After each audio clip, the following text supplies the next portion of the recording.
From our Chicago studios, this is the Muslim News on Muslim Network TV. Assalamu alaikum, I'm Samana Siddiqui. Our top story tonight. Israeli airstrikes in Gaza have killed 82 Palestinians and injured 234 in the past 24 hours, according to the Palestinian Health Ministry. The strikes targeted residential areas, including a house and a school in the Nusayrat refugee camp, killing 20 people. A house accommodating nearly 100 Palestinians collapsed due to bombing.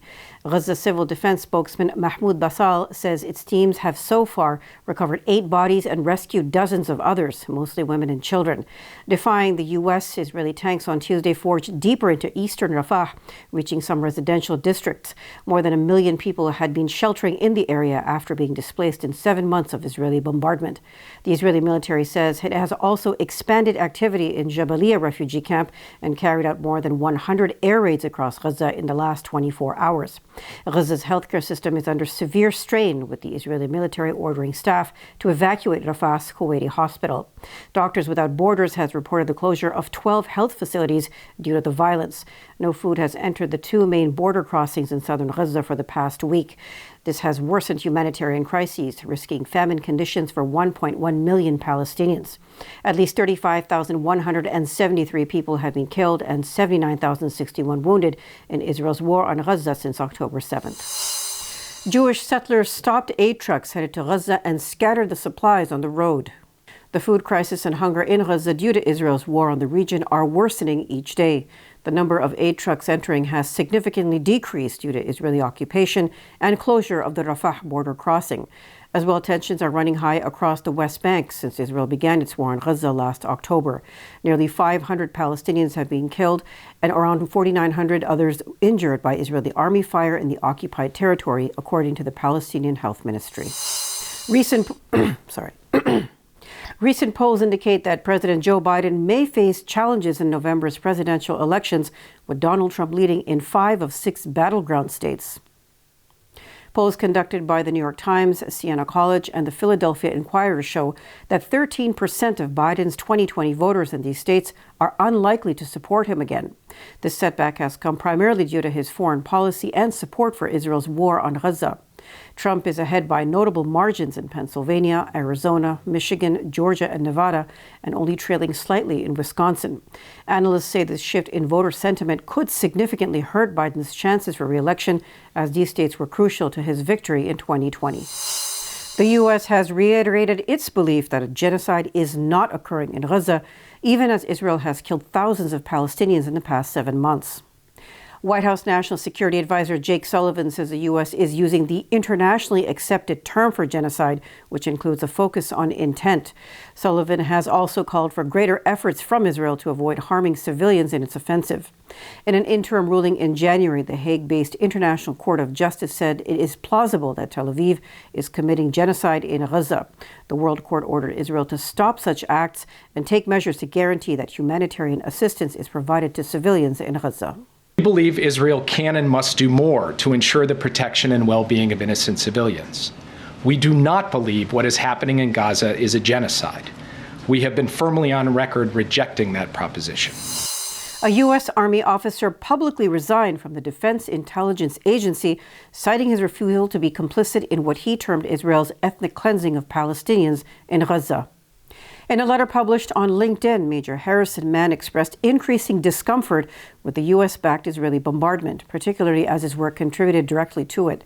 He highlighted the moral dilemma of advancing policies leading to the starvation of the Palestinian people.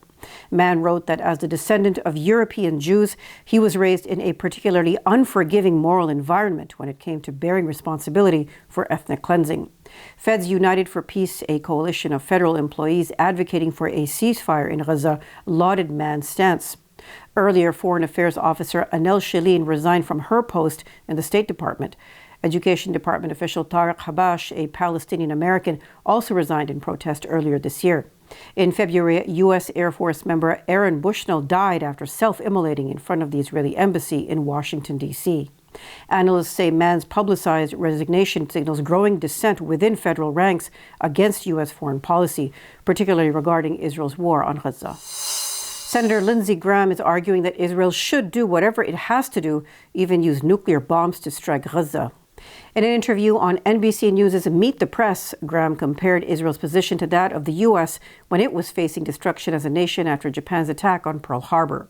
That eventually led to the U.S.'s August 6, 1945 atomic bombing of Hiroshima, Japan during World War II. The explosion killed an estimated 80,000 people immediately, and tens of thousands more died later of radiation exposure.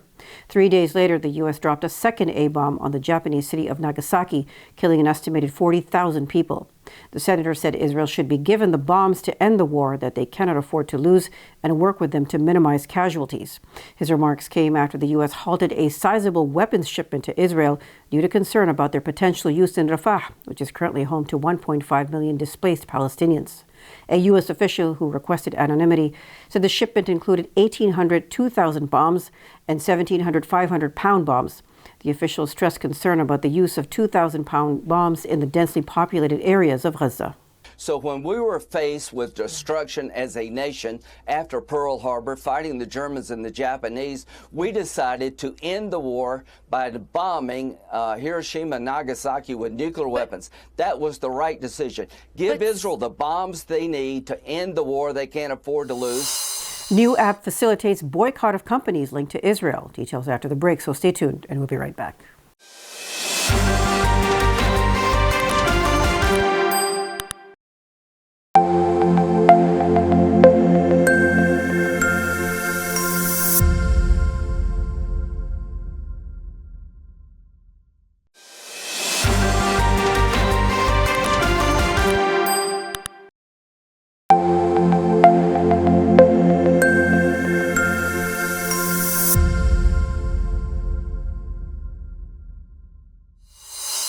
Welcome back.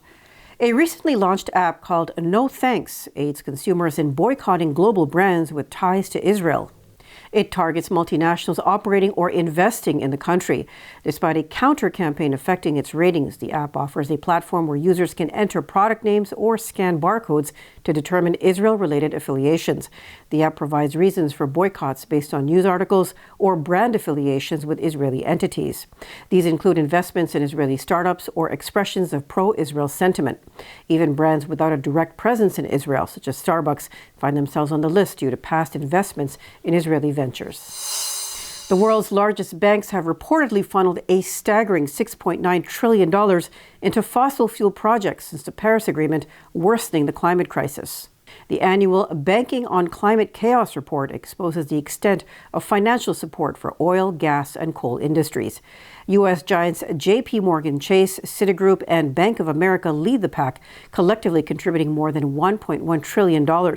Overall, Citibank has spent the most on fossil fuel expansion since 2016 at $204 billion, while J.P. Morgan was the top funder of expansion in 2023 with $19.3 billion. Despite a slight dip in funding last year, these institutions continue to invest in environmentally harmful ventures, contradicting climate commitments. The report's co-authors emphasize the urgency of redirecting financial resources towards sustainable alternatives. They highlight the destructive impact of such investments on communities and ecosystems worldwide. The report aims to hold banks accountable for their role in perpetuating the climate crisis. The U.S. Court of Appeals for the D.C. Circuit has upheld the conviction of Steve Bannon, former advisor to ex-President Donald Trump, for contempt of Congress. Bannon's refusal to comply with a House subpoena led to his conviction in the January 6, 2021 U.S. Capitol attack case. The House had authorized a committee to investigate the attack and issue subpoenas. Bannon's discussions on overturning election results and predictions of chaos on January 6 prompted the subpoena, which he ignored. Bannon appealed on 4 grounds, including disputing the mental state required for contempt, claiming authorization from government officials, and challenging the subpoena's validity. The court rejected his argument, saying he had forfeited objections and that his trial subpoenas were irrelevant. Bannon has 90 days to petition the Supreme Court for review of his conviction. Bangladesh has agreed to renew the passports of 69,000 Rohingya living in Saudi Arabia since the 1970s, following a request from the Saudi government. These Rohingya initially migrated to Saudi Arabia in 1973 and 74 with Bangladeshi passports. The decision was announced after a meeting between Bangladesh's Home Minister Asaduzzaman Khan Kamal and Saudi Deputy Interior Minister Nasser bin Abdulaziz Al Dawood in Bangladesh's capital Dhaka. Saudi Arabia had conveyed that these Rohingya lacked passports, which could lead to repatriation, but they would not be sent back or granted Saudi citizenship. Bangladesh plans to renew their documents in phases, according to agreements signed last year. A recent report reveals a surge in weaponized fires devastating villages across Western Sudan. The report, compiled by the Center for Information Resilience, says that in April, a staggering 72 settlements were destroyed by these blazes.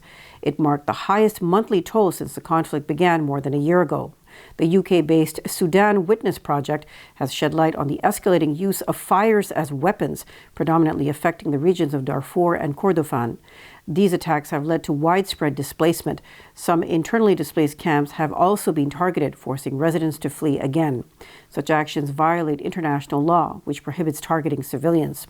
Since the conflict between the Rapid Support Forces and Sudan Armed Forces erupted in April 2023, the country has grappled with widespread destruction, displacement, and looming famine. More than 10.7 million people are displaced within Sudan.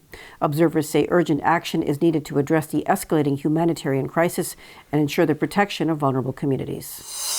Thousands of Malians participated in the annual replastering of the Great Mosque of Djenne, crucial for preserving the world's largest mud brick building. The mosque has been listed as a UNESCO World Heritage Site since 2016. The mosque in its town, which is renowned for Islamic learning, faced threats due to ongoing conflict in Mali, which began over a decade ago. Insecurity has also affected tourism, which was once vital for the area. But despite the challenges, locals view the mosque as a symbol of peace and cultural heritage. That's all from our Chicago studios tonight. Thank you for tuning in. You can subscribe to our YouTube channel and hit the bell icon for the latest updates. Your support is needed more than ever to continue our mission of providing informative, educational, and inspiring content to Muslims in North America and around the world. Donate now by visiting muslimnetwork.tv/donate.